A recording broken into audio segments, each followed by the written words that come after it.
Spoštovane in spoštovani, v posebno čast si štejemo, da bo sejem otvorila predsednica Republike Slovenije, gospa Nataša Pirc Musar, ki jo sedaj vabimo tudi k nagovoru.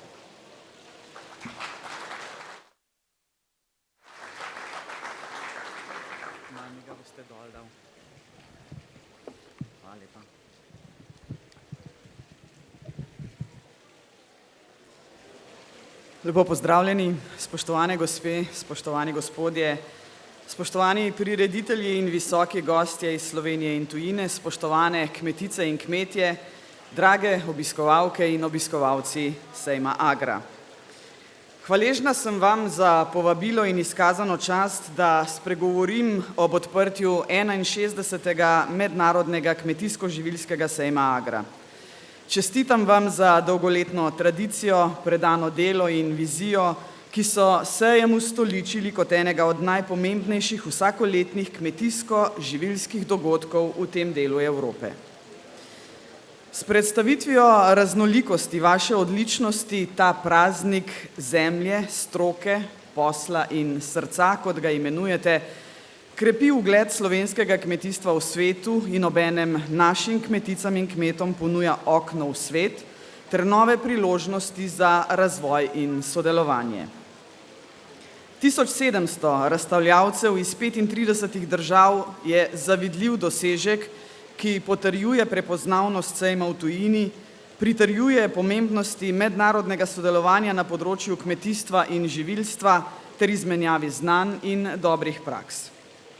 Sejem poteka v prijetnem domačem vzdušju, kar sem doživela že lani, zato sem z veseljem spet prišla med vas.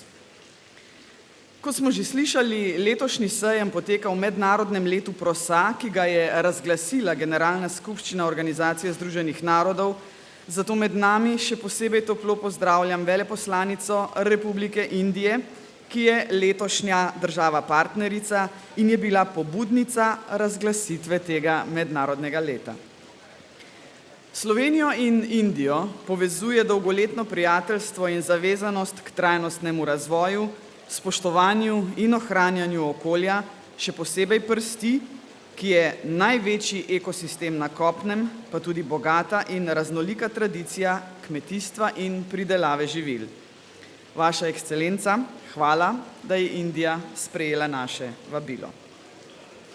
Spoštovane gospe in gospodje, žal letošnji sejem sovpada z obdobjem po najhujših poplavah v zgodovini Slovenije, ki so prizadele 2/3 države in s posledicami številnih ekstremnih vremenskih pojavov in ujm, ki smo jih doživeli v letošnjem poletju. Celo tornada, ki je v Sloveniji izjemno redek in nenavaden pojav. Vse to nas žal na zelo krut način opominja, da se naše podnebje in z njim svet, kot ga poznamo, spreminjata. To pomeni, da bomo morali tudi mi spremeniti naše navade. O tem bi želela spregovoriti danes in izpostaviti 3 ključne poudarke. Prvič, kmetijstvo ni zaviralec sprememb, temveč ključni akter napredka in blaginje družbe, zato verjamem v vodilno vlogo kmetov in kmetic pri spremembah na bolje in iskanju trajnostnih rešitev in prilagoditev na posledice podnebnih sprememb. Drugič, odprava posledic poplav in obnova morata od začetka teči z roko v roki s trajnostnim razvojem in vključevati ukrepe za prilagoditev na podnebne spremembe. Tej strateški viziji mora slediti država in pri tem pomagati ljudem in lokalnim skupnostim.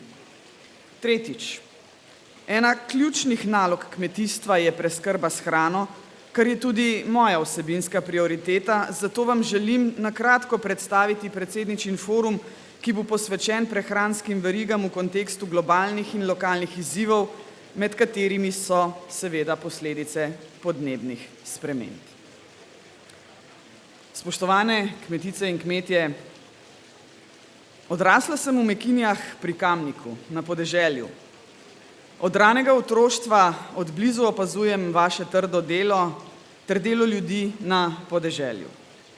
Videla sem, koliko vloženega truda je potrebnega za nekaj kilogramov krompirja. Videla sem bolečino in žalost, ko narava ali hipna človeška napaka celoletni trud uničita v trenutku. Videla sem srečo in hvaležnost, ko so ljudje drug drugemu pomagali, da se je pridelek obnovil in življenje na podeželju nadaljevalo. Ljudje na podeželju ste vedno znali pomagati in poskrbeti drug za drugega. To so dragoceni spomini in izkušnje, ki so me zaznamovale za vse življenje. Hvaležna sem seveda staršem in našim sosedom za ta solidarnostni in čuječ pogled na svet. Pogosto slišimo, da kmetijstvo s svojimi tradicionalnimi vrednotami in neprilagodljivostjo ni v koraku s časom in da je kot tisti starec nekje na koncu vasi, ki nerga in se trmasto upira spremembam. To je nepošteno in nespoštljivo. Brez iznajdljivih ljudi, ki so pred 12.000 leti začeli obdelovati zemljo na enem mestu, iz česar so kasneje nastale prve stalne naselbine in civilizacije, naše družbe morda sploh ne bi bilo. Z nastankom kmetijstva se je začelo novo poglavje razvoja civilizacije, zato trdno verjamemo v vlogo kmetov in kmetic pri spremembah na bolje in iskanju trajnostnih rešitev ter prilagoditev na posledice podnebnih sprememb. Iz srečanj na terenu, pa tudi pri meni v predsedniški palači, vem, da se te odgovornosti zavedate. Brez vas teh sprememb ne bo. Ste nepogrešljivi v tem procesu in zato se od začetka mandata prizadevam, da bi imeli aktiven odnos in dinamičen dialog o tej temi. Zavedam se, da se o marsičem še ne strinjamo, vendar se tega ne bojim, saj verjamem v moč dialoga in v ljudi, ki nam je mar za našo skupno prihodnost. Prilagajanje na podnebne spremembe in njihove posledice je nekaj, s čimer se soočamo že dalj časa. Razumem različne vidike in pomisleke, imamo jih vsi. Obsojam pa zanikanje tega pojava in dezinformacije, ki se širijo o podnebnih spremembah in vzrokih zanje, žal tudi strani nekaterih vidnih posameznikov, ki se ne zavedajo svoje odgovornosti do ljudi in narave. Takšna ravnanja so seveda nevarna.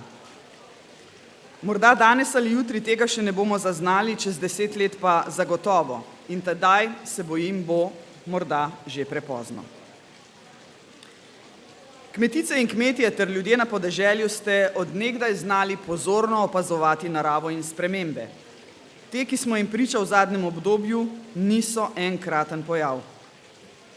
Dolgotrajna sušna obdobja, izguba rodovitnosti prsti, pozebe, vremenske ujme so čedalje pogostejše in imajo seveda velik vpliv na kmetijstvo. Te dni intenzivno odpravljamo posledice nedavnih katastrofalnih poplav, začenja se obnova 2/3 naše domovine. Pozdravljam seveda družbeno in politično složnost, ki jo hrani človeški čut solidarnosti in jo vidim kot dobro izhodišče za projekt obnove po poplavah. Iz srca se seveda zahvaljujem vsem, ki ste priskočili na pomoč pri odpravljanju posledic s svojimi traktorji, drugo mehanizacijo ali le z golimi rokami in lopato. Ste preprosto dobri ljudje. Vseh posledic poplav še ne moremo realno oceniti, menim pa, da bo odpravljanje dolgotrajno in utrujajoče za vse, zato nikakor ne smemo pozabiti na složnost v teh dneh, mesecih, ponekod, verjetno letih in ne smemo pozabiti drug na drugega. Predvsem pa se moramo zavedati, da moramo zaradi obsežnosti posledic marsikaj začeti povsem na novo. Ker začenjamo na novo, pozivam, da je obnova v celoti skladna z načeli trajnostnega razvoja in da bo vključevala ukrepe za prilagoditev na podnebne spremembe. Ko bomo torej ljudem, ki so izgubili domove, gradili nove hiše, tega prosim ne počnimo na hitro in na pamet. Vsi si zaslužimo bolje. Razmišljati moramo širše, o varni umeščenosti v prostor, o protipotresnih in protipoplavnih ukrepih, o možnostih za pridobivanje energije iz obnovljivih virov. kot država in odgovorna družba ljudi in lokalnih skupnosti ne smemo pustiti na cedilu. Popoplavna obnova ob upoštevanju podnebnih sprememb mora biti strani države jasno in strateško zastavljena in vodena, dobro koordinirana ter utemeljena na vsem doslej zbranem znanju o naravi in spremembah v podnebju. Gre za preživetje in pozivam vse, da sledimo temu cilju. Le tako si bomo zagotovili prihodnost in bomo lažje naslovili tudi druge izzive, ki so neposredno ali posredno povezani s posledicami podnebnih sprememb in drugih globalnih pojavov v družbi. Eden od teh izzivov, ki je neposredno povezan s kmetijstvom, so prehranski sistemi. Za naslednje desetletje je po mojem mnenju ključno, da najdemo način, kako pridelati dovolj kakovostne hrane, da ne bomo odvisni od uvoza in različnih ekonomskih tveganj, predvsem pa, da bomo vse to znali in zmogli doseči tudi v ekstremnih vremenskih razmerah. Govorim seveda o trajnostnem sonaravnem razvoju na vseh področjih življenja. To vidim kot bistvo, iz katerega je nastalo kmetijstvo. Razumevanje narave in poznavanje njenih naravnih procesov, domiselnost pri iskanju rešitev za izzive ter spoštljivost do živih bitij in planeta, ki si ga delimo z njimi. Sredi oktobra s sodelavci pripravljamo drugi predsedničin forum, na katerem bomo z različnimi strokovnjaki in predstavniki kmetijstva iskali priporočila za ukrepe na področju trajnostne preobrazbe prehranskih sistemov in doseganja prehranske suverenosti. Nekatere paneliste seveda vidim tu med vami in sem vam hvaležna, da ste sprejeli moje povabilo za sodelovanje. V 21. stoletju imamo ljudje dovolj znanja in vedenja, da z nekaj inovativnimi spremembami naših že preveč zakoreninjenih navad lahko bolje zaščitimo okolje in sebe pred posledicami podnebnih sprememb in jih tudi upočasnimo, ukolikor je to v naši moči. In te moči je veliko. Vidim jo v vas, spoštovane kmetice in kmetje, verjamem v vaše sposobnosti in inovativnost. Sedaj smo na kritični točki, ko so posledice podnebnih sprememb čedalje bolj krute in vidno, ampak res vidno vplivajo na kakovost našega življenja in tudi hrane. Na območjih, kjer primanjkuje vode, potrebujemo namakalne sisteme. V krajih, ki jih je že tolikokrat prizadela pozeba, potrebujemo sistem oroševanja. Pridelke moramo zaščititi s protitočnimi mrežami. Pridelovanje lahko znatno izboljšamo z rastlinjaki. Več pozornosti moramo nameniti uporabnosti deževnice, kjer je to le mogoče. Ampak vse to seveda veste. Vseeno se mi zdi vredno, da to poudarim. Seveda moramo bolje izkoristiti obnovljive vire energije, ki so nam v Sloveniji na voljo. Les, voda, veter in sonce in počasi reči ne fosilnim gorivom. Seveda pa potrebujemo tudi zdravo in rodovitno prst, ki je živ ekosistem in brez katerega ni kmetijstva. Kljub trpežnosti se prst izčrpava, obnova pa seveda traja zelo dolgo. No in o tem bomo govorili na predsedničinem forumu. In ne želim, da bo ta forum še eno srečanje v vrsti tistih, ki se odražajo v enostranskem dajanju navodil, ki jih morate kmetice in kmetje spoštovati in jim slediti. Ne gre namreč za navodila. Kmetice in kmetje pri trajnostnem razvoju res ne smete biti prepuščeni sami sebi. Država mora skupaj z vami, z vašim znanjem in izkušnjami sooblikovati usmeritve trajnostnega razvoja ter ustrezno podpirati dobre prakse. Govorim seveda o sinergiji vizij, različnih znanj in izkušenj, vse to pa mora biti usmerjeno v isti cilj. Pri tem vas seveda prosim za sodelovanje in vas že sedaj vabim, da mi pošljete predloge, ki jih bomo s sodelavci pozorno preučili. Prijazno vas vabim tudi k branju dokumenta Rodovitna prst za dobro kmeta in okolja, Najdete ga na naši spletni strani, v katerem je zbranih več informacij in smernic za ohranitveni način kmetijstva. Spoštovane gospe in gospodje, pred nami so pomembni izzivi.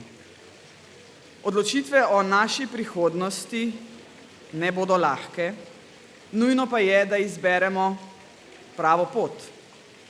Verjetno bo daljša in težja, vendar je edina, ki nas vodi v prihodnost, kakršno si seveda vsi skupaj želimo. Hvala lepa za pozornost in želim vam uspešno izveden ponos slovenskega kmetijstva, sejem Agra.